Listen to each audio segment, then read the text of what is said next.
There are many ways in which Renaissance has influenced modern society's thinking and way of life. The Renaissance was a very important time in history and has shaped the way we live today. Some ways the Renaissance affected modern day was by rebellion in art, religion, and science. There are four major ways the Renaissance art affected modern day art. The first one is shadowing. Shadowing is highlighting how different portions of an object are at different depths and therefore the object closer to the light will cast its shadow on a more distant object. The next one is oil painting. It takes a long time to dry and they don't consider it an oil painting until it's fully dry and it is 60 to 80 years old. The artists most of the time use more than one type of oil in the painting. Chiaroscuro is another technique Renaissance artists used. Chiaroscuro is what makes the art look like a photograph and lifelike, but it really isn't. Another form of art from the Renaissance is perspective. Perspective is a system in which three-dimensional space can be portrayed on a two-dimensional surface. The last one is hyperrealism. Hyperrealism is a technique artists use to make their sculptures and paintings look very realistic and lifelike. Sculptures show details in the muscles, the wounds, and the rest of the body, like in the Dead Christ sculpture. Michelangelo was one of the main artists who practiced hyperrealism. The Renaissance art has influenced modern society because the same concepts that artists used in the Renaissance we still use today. These concepts help artists to make their artwork look realistic. Without these concepts Renaissance artists used and passed down, our artwork today wouldn't be as complex and creative.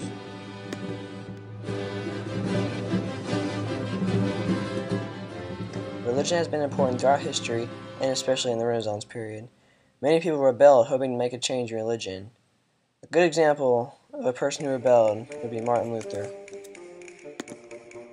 Martin Luther was the son of a dad who was a copper miner and a very strict dad. His dad sent him to the university to study law. The archbishop was selling indulgences to the cathedral, which the people thought that if they bought these indulgences, that they would go to heaven no matter what they did. Martin thought this was wrong and the people were getting the wrong impression by the selling of these indulgences.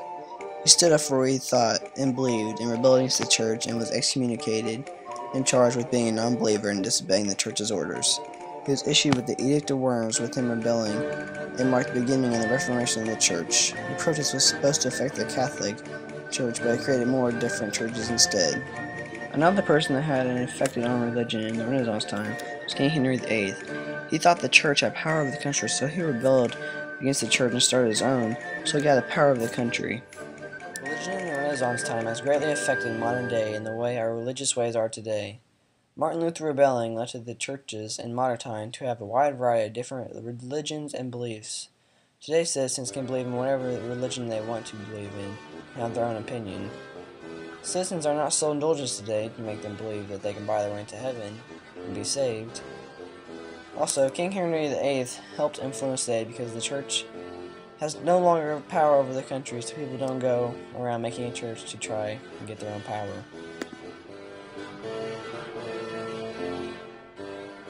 The scientific revolution played a big role in influencing modern day. One person who was very important in the scientific revolution was Nicholas Copernicus. He was an astronomer who discovered that the 6 planets revolved around the sun in circular orbits, also known as heliocentric. Him finding this out opened many doors in science and led to many other discoveries. Another important figure was Johannes Kepler. He also was an astronomer and discovered that planets have orbits. Johannes Kepler also came up with 3 laws.